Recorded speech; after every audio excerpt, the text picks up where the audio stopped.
Green party বাংলাদেশের chairman. আজকে গুরুত্বপূর্ণ বিষয় নিয়ে কথা বলবো। আপনারা দেখতে পাচ্ছেন গ্রিন পার্টি বাংলাদেশের গুরুত্বপূর্ণ আলোচনা এরকম একটি প্রেস থেকে আমি জয়েন করেছি। আপনারা দেখতে পাবেন এখানে ছবিতে একজন বৃদ্ধকে দেখা যাচ্ছে। বৃদ্ধদের নিয়েই কথা বলবো আজকে। আমার সঙ্গে আলোচনায় উপস্থিত আছেন গ্রিন পার্টি বাংলাদেশের উপদেষ্টা এবং সাবেক অধ্যক্ষ নোয়াখালী ভুলুয়া কলেজ এবং উনি ছায়া সরকার বাংলাদেশের শিক্ষামন্ত্রী নুরুল আমিন চৌধুরী। কেমন আছেন? নুরুল আমিন চৌধুরী। আলহামদুলিল্লাহ, শুক্রিয়া। জি, আপনাকে অসংখ্য ধন্যবাদ। আলোচনায় যাব তার আগে পরিচয় করেছি গ্রিন পার্টি বাংলাদেশের সিনিয়র ভাইস চেয়ারম্যান দার্শনিক আবু মহিম মুসা। আপনি কেমন আছেন? আজকে আমি খুবই আনন্দিত যে আপনার সঙ্গে নুরুল আমিন চৌধুরী ওনাকে পেলাম। উনি আমার পিতৃতুল্য, আর সেই সাথে দার্শনিক আবু মহিম মুসাও পিতৃতুল্য। ওনারা সিনিয়র সিটিজেন এবং এই সমাজের কোনো বার্ডেন না, সেটাই আমরা আজকে আলোচনার মধ্যে তুলে ধরতে চাই। আমাদের সমাজে অবক্ষয়ের একদম শেষ প্রান্তে এসে আমরা বারবার দ্বারস্থ হচ্ছি এই সমস্ত প্রবীণ মানুষদের কাছে যে কীভাবে এই রাষ্ট্র, এই সমাজ, এই সরকার বা এই মানুষগুলোকে আসলে সঠিক পথে আনা যায়। অভিজ্ঞতার ঝুলি নিয়ে তারা আছেন, যাদেরকে আমরা সচরাচর অবমূল্যায়ন করি। আজকে একটি গুরুত্বপূর্ণ বিষয় নিয়ে আলোচনা করবো, সেটা হচ্ছে বৃদ্ধাশ্রম। বিষয়টা শুরু করবেন অধ্যক্ষ নুরুল আমিন চৌধুরী। বিষয়টার শিরোনামটা আপনি একটু শুরু করুন। জি, আসসালামু আলাইকুম। আলহামদুলিল্লাহ, ধন্যবাদ গ্রিন পার্টির চেয়ারম্যান রাজ আহমদ খানকে। সে আমাদেরকে পিতৃতুল্য বলেছে। আমি নিজে তাকে সন্তান তুল্য বলতে চাই না, আমি তাকে সন্তান বলেই আমি মনে করি, এবং একটা যোগ্য সন্তান যে এই বয়সে তার প্রতি কোনো লোভ দেখি না, এবং যে অনেক ত্যাগ স্বীকার করে এই গ্রিন পার্টিটা অর্গানাইজ করেছে, চালাচ্ছে। সে আবার তার প্রোডাক্টিভ ব্রেন দিয়ে সে যে ছায়া সরকার গঠন করেছে, আবার সেখানে সে পিতার মতো মনে করে। আমি সাবেক কলেজ অধ্যক্ষ, লেখক, গবেষক, অনুবাদক, আমার এই সমস্ত যোগ্যতা বিবেচনা করে সে তার ছায়া সরকারের শিক্ষামন্ত্রীর মন্ত্রণালয়ের দায়িত্ব দিয়ে আমার নাম ঘোষণা করেছে। এবং এখানে একটু আমি স্পেস নেই, সেই সাথে ছায়া সরকারের ধর্ম ও দর্শন তত্ত্ব বিষয়ক মন্ত্রী হিসেবে কিন্তু দার্শনিক আবু মহিম মুসাও আছেন। জি, ধন্যবাদ। এখন যে কথাটা এখানে বলার খুব প্রয়োজন, আজকে রোজার দিন।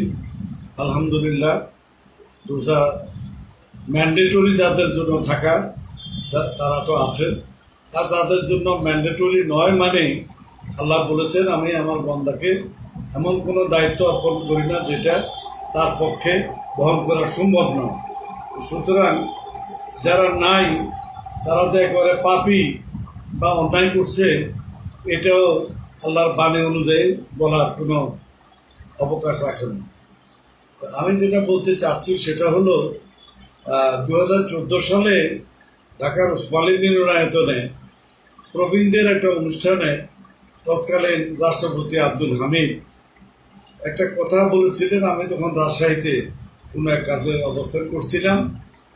উনি বলেছেন যে 60 ঊর্ধ্ব বয়সী যাদেরকে আমরা বৃদ্ধ শব্দটা ব্যবহার করি যাদের সম্পর্কে, আমি এটাকে পরিবর্তন করে এখন থেকে 60 ঊর্ধ্ব বয়সী ব্যক্তিদেরকে সিনিয়র সিটিজেন হিসেবে গণ্য করা হবে।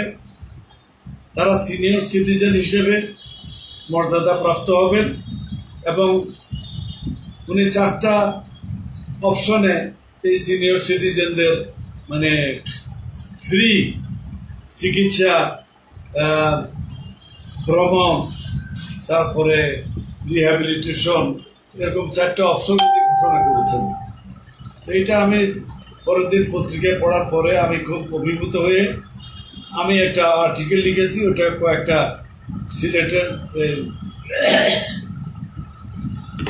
একটা দৈনিক পত্রিকা, চিটাগাংয়ের একটা দৈনিক পত্রিকা, ঢাকার 2-3টা দৈনিক পত্রিকা, এবং আমি যে তখন যেখানে অবস্থান করছিলাম সেখানে একটা দৈনিক পত্রিকা প্রকাশিত হয়েছে।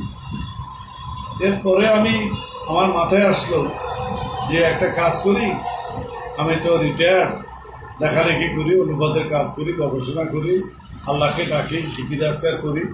তো আমি চিন্তা করলাম যে সিনিয়র সিটিজেনরা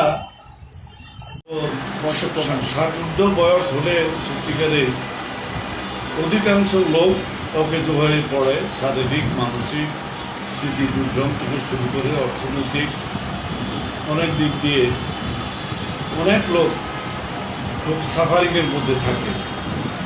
এটা আমি ব্যক্তিগত গবেষণা করে আমি একটা প্রজেক্ট তৈরি করলাম যে সিনিয়র সিটিজেন ওয়েলফেয়ার সোসাইটি আমি কাগজে পত্রে গঠন করলাম। করে 2000 সালের 19শে জানুয়ারি আমি দুজন সাবেক বিচারপতি, বিখ্যাত দুজন বিচারপতিকে সাথে নিয়ে আরও দুজন বিশিষ্ট ব্যক্তিকে নিয়ে খোদ বঙ্গভবনের 1 নম্বর কনফারেন্স রুমে রাষ্ট্রপতি আমাদের সাথে 45 মিনিটের একটা সাক্ষাৎকারের ব্যবস্থা করেছিলেন। কোন রাষ্ট্রপতির নাম কি? ওই যে হামিদ। 2000 সালের 19শে জানুয়ারি তো তখন তৎকালীন মহামান্য রাষ্ট্রপতি অ্যাডভোকেট আব্দুল হামিদ, তো আমাদেরকে উনি অনেক অনার করলেন, 6 প্রকারের সমৃদ্ধ নাস্তা খাওয়ালেন এবং আমার প্রকল্প উনি খুব মনোযোগ দিয়ে শুনলেন। শুনে উনি খুব খুশি, হাসি মুখে বললেন যে আমি রাষ্ট্রপতি থাকাকালীন যদি আপনি কার্যক্রম শুরু করেন, আমি আমার যতটুকু আপনাকে সহযোগিতা করার করব, আর যখন আমি রাষ্ট্রপতি থাকবো না, যদি আপনার কার্যক্রমে যে কোনো কারণে বিলম্ব হয়, আমি রাষ্ট্রপতি না থাকলেও আপনার কার্যক্রমে আমি সম্পৃক্ত থাকব। আলহামদুলিল্লাহ, ওই কথার উপরে এখনো আছে। আজান চলছে, দয়া করে দর্শক শ্রোতা একটু ক্ষমা চাচ্ছি। আজান এবং সে সাথে ধন্যবাদ সাবেক রাষ্ট্রপতি, মহামান্য রাষ্ট্রপতি আব্দুল হামিদকে, উনি আপনাকে সেই আশ্বাস দিয়েছিলেন। এখন যেহেতু আজান চলছে, আজানের কিছু বিরতি আমরা নিচ্ছি আর কি। আমাদের প্রথম ভিডিওটা ভেঙে গেছে এবং পরের ভিডিওটা আমরা অ্যাটাচ করবো, আমাদের ইউটিউবে যাবে। কথা বলছিলাম প্রবীণ, এটা কী বলে, সিনিয়র সিটিজেনদের বিষয় নিয়ে সে বিষয়ে কথা বলছিলেন নুরুল আমিন চৌধুরী, অধ্যক্ষ নুরুল আমিন চৌধুরী, সাবেক অধ্যক্ষ হুলুয়া কলেজ, নোয়াখালী। তো যেটা বলছিলাম সেটা হলো অনেক কাঠখড় পুড়িয়ে, অনেক পোশা করি নোয়াখালী থেকে বারবার আমি করোনা লাগার কারণে নোয়াখালীতে চলে গেছিলাম। 5 বছর বিরতি গেল, এর মধ্যে 3বার মৃত্যুমুখী, কিছু অসুখ বিসুখে ঢুকেছি। আমার নিজের একটা সন্তান আল্লাহ নিয়ে গেছে, সেই সন্তানের ধরে একটা নাতিও আল্লাহ নিয়ে গেছে। তারপরে স্ত্রী বিয়োগ হয়ে গেছে 15 বছর আগে। এইসব সব দুঃখ কষ্ট নিয়ে বেঁচে আছি ইনশাল্লাহ। তারপরেও আল্লাহ ভালো রেখেছে, আলহামদুলিল্লাহ। এখন সে 19 তারিখের আলোচনার বিষয়টাই আমি আবার এভাবে বলছি। সেটা হলো যে রাষ্ট্রপতি সাহেব বলেছিলেন যে আপনি কাজ শুরু করুন, আমি আপনার সাথে আছি এবং থাকব। তো সে অনুযায়ী এরপরে তো করোনা লেগে গেল, কোনো কাজ শুরু করতে পারে নাই। আমি শিল্পকলার তৎকালীন মহাপরিচালকের সাথে কথা বলেছিলাম, সেখানে প্রবীণদের নিয়ে একটা বিশাল কনফারেন্স করবো, রাষ্ট্রপতি প্রধান অতিথি থাকবেন এবং তৎকালীন মহাপরিচালক বিষয়টা জেনে এত খুশি হলেন যে আমাদের সবচেয়ে বড় ডেকোরেটেড হলটা আমি আপনাদেরকে সিনিয়র সিটিজেনদের অনুষ্ঠান করার জন্য বিনা পয়সায় আমি দিয়ে স্পেয়ার করব। তো এই সুযোগও আল্লাহ তরফের থেকে হয়েছিল, কিন্তু কিছুই করা যায় না করোনার কারণে। এখন আমি ঢাকা মাঝে মধ্যে আসি চিকিৎসা উপলক্ষে। তো 4 দিন আগে আমি ঢাকা এসে একদিন থেকে গিয়ে যাওয়ার পথে এখানে রজত খানের গ্রিন পার্টির অফিসে আমি এসেছিলাম। এখানে উপস্থিত যারা ছিলেন কয়েকজন, তাদের সাথে আমি সিনিয়র সিটিজেন ওয়েলফেয়ার সোসাইটি নিয়ে অল্প মানে আধা ঘন্টা বা 1 ঘন্টা খানেক কথা বলেছি। আমি প্রজেক্টটা তাদের মাথায় ঢুকিয়ে দিয়েছি, বলছি যে ঢাকা শহরের এমন কোনো একটা সিনিয়র সিটিজেনদের নিরাপত্তাজনিত থাকা এবং খাওয়া, বিশেষ করে যারা সাফার, যারা যোগ্যতা সম্পন্ন, এরকমও লোক আছে সচিবের থেকে রিটায়ার করছে, হয়তো এখন ঢাকায় কিছু করে নাই, দেশের বাড়িতে আছে, কষ্টে আছে, বিভিন্ন কারণে ঢাকা আসতে হয়, কিন্তু ঢাকা আসলে থাকার জায়গা নাই, হোটেলে উঠতে গেলে ব্যয়বহুল, কাজের দৌড়াদৌড়ি করতে গেলে সেখানে ব্যয়বহুল, কদিন থাকতে গেলে আরও মানে বহু সমস্যা। তো আমি আইডিয়াটা দিয়ে গেলাম যে আমরা 20 জন মানে মহাপ্রাণ, ভালো মনের এবং ভালো অর্থকড়ি আছে এরকম 20 জন লোককে আমরা যোগাযোগ করব, যাদেরকে নিয়ে আমরা একটা 20 জনের একটা ট্রাস্টি বোর্ড আমরা গঠন করব। আমার কাছে তো কাগজপত্র সব তৈরি করা আছে। আমরা সমাজ কল্যাণ থেকে ইনশাল্লাহ একটা অনতিবিলম্বে একটা রেজিস্ট্রেশন নেব। তো এই 20 জনের থেকে আমরা একটা ইনিশিয়াল ফান্ড 20 লক্ষ টাকা, 1 লক্ষ টাকা পার হেড হিসেবে আমরা নিয়ে একটা ইনিশিয়াল ফান্ড করে আমরা ঢাকা শহরের সুবিধাজনক একটা জায়গায় 3 থেকে 4 তলা একটা বিল্ডিং সম্পূর্ণ আমরা দরকার হলে 1-2 লাখ টাকা অ্যাডভান্স দিব এবং মিনিমাম 50 জনের একটা অ্যাকোমোডেশন আমরা ব্যবস্থা করবো ইনশাআল্লাহ। তারা আমরা অনলাইনে মানে অবহিত করব যে এই ধরনের ব্যক্তি যারা মফস্বল থেকে ঢাকায় আসেন, কষ্ট করেন, থাকার কষ্ট, খাওয়ার কষ্ট, পয়সা নষ্ট, তো তাদের নিরাপদ সম্মানজনক থাকা খাওয়া, যদি 1 মাস কেউ থাকেন তাকে আমরা প্রাথমিকভাবে একটা ধার্য করছি যে আমরা তো বিনা পয়সায় সেবা দিতে পারবো না ঢাকা সিটিতে, ব্যয়বহুল ঢাকা সিটিতে। তো 7 থেকে 10,000 টাকার একটা মাসিক অ্যামাউন্ট আমরা নির্ধারণ করব এবং তাদেরকে সকালের নাস্তা, দুপুরের খাবার, বিকেলের খাবার, রাতের খাবার এবং থাকার খুব রিফ্রেশমেন্ট এবং থাকার ব্যবস্থা করবো ইনশাল্লাহ। তো এই বিষয়টা নিয়ে আমি আমার আইডিয়াটা যে দিয়ে গেছিলাম, তখন তো আমার সাথে কোনো কাগজপত্র ছিল না, আমি 1 কাপড়ে এসেছি, আবার 1 কাপড়ে গেছি। আমি বলে গেছি আমার কাছে সব কাগজপত্র আছে, 5 বছর ইনঅ্যাক্টিভ থাকার কারণে আমি এখন গিয়ে কাগজপত্রগুলো বের করে আমি রেডি করে রাখবো।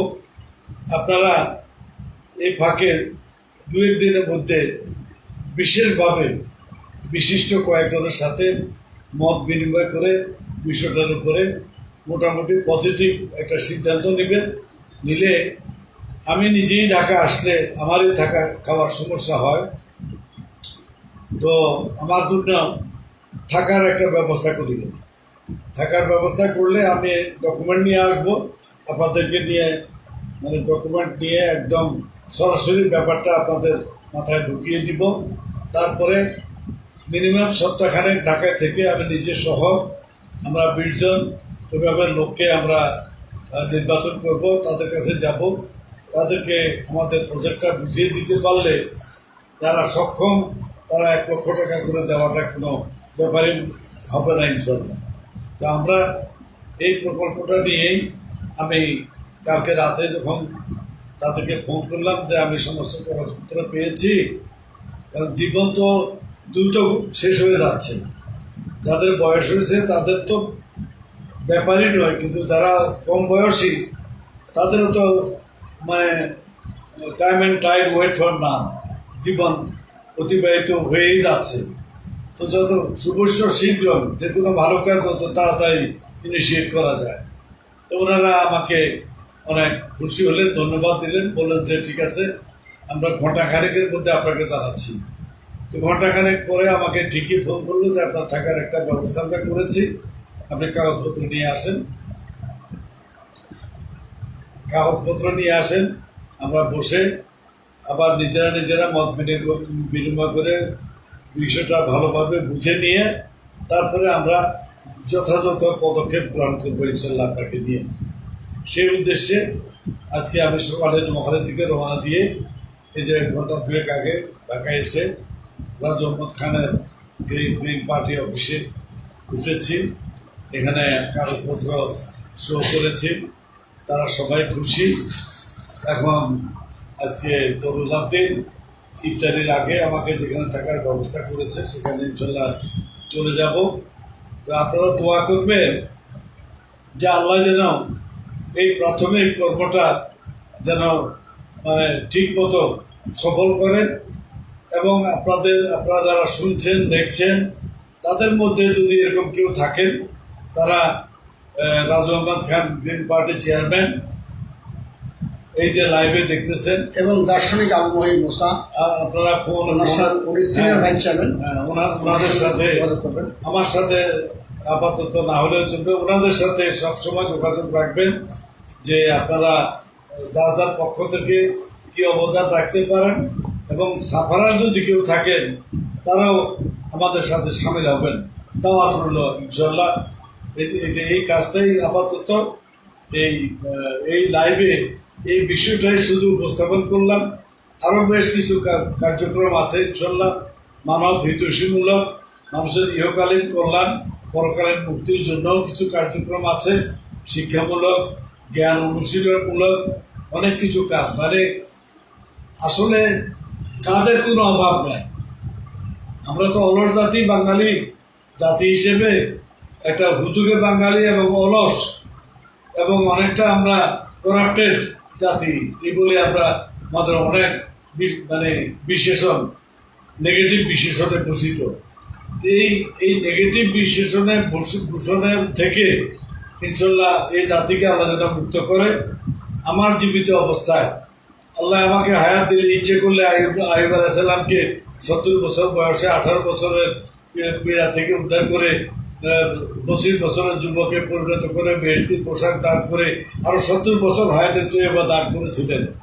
তা আল্লাহ ইচ্ছে করলে আমিনুর রহমান চৌধুরীকেও আল্লাহ যতটুকু ভালো মনে করেন, আমি মাখলুকাতের কল্যাণে, মানবতার কল্যাণে, মানুষের কল্যাণে, দিন ধর্মের কল্যাণে, বিশেষ করে আমার দেশের কল্যাণে, এই দেশের মানুষের কল্যাণে, বিশেষ করে সাফারারদের কল্যাণে কিছু কল্যাণমূলক কাজ, সৃষ্টিশীল কাজ করতে চাই, যাতে করে মানুষ সকল দিক থেকে, মানসিক শারীরিক দিক থেকে লাভবান হবে, শান্তিময় জীবনযাপন করবে। এই সমস্ত প্রকল্পগুলো আরও বেশ কিছু আছে, সেটা সময় মতো লাইভে কথা বলবো, আপনারা সব জানতে পারবেন। আপাতত এই বলে আমি শেষ করছি। আপনারা আমাদের জন্য দোয়া করবেন, আপনাদের জন্য আমাদের দোয়া রইল। আসসালামু আলাইকুম ওয়া রাহমাতুল্লাহি ওয়া বারাকাতুহু। এবং রাজু আহমদ খান এই ভিডিও পরিচালনা করেছে তাৎক্ষণিক। তাকে তো আমি সন্তান তুল্য নয়, সন্তান বলে আমি আপনাদের কাছে আমি স্বীকার করছি। তার জন্য যে মায়ের গর্ভে সে জন্ম নিছে, সে মার প্রতি, যে বাপের উরসে জন্ম নিছে, তাদের দুজনের প্রতি কৃতজ্ঞতা জানিয়ে তারা জীবিত থাকলে তাদের প্রতি দোয়া, এবং পরলোকবাসী হলে তাদের আত্মার মাগফিরাত কামনা করি। এবং আপনাদের সবাই জীবিতদের ইহকালীন পরকালীন কল্যাণ এবং মুক্তি, আর পরলোকবাসীদের জান্নাতবাসী হওয়ার জন্য সবসময় আমি যেমন দোয়া করে থাকি, আপনারাও সেটা করতে থাকবেন। বাস, আলহামদুলিল্লাহ। আসসালামু আলাইকুম ওয়া রাহমাতুল্লাহি ওয়া বারাকাতুহু।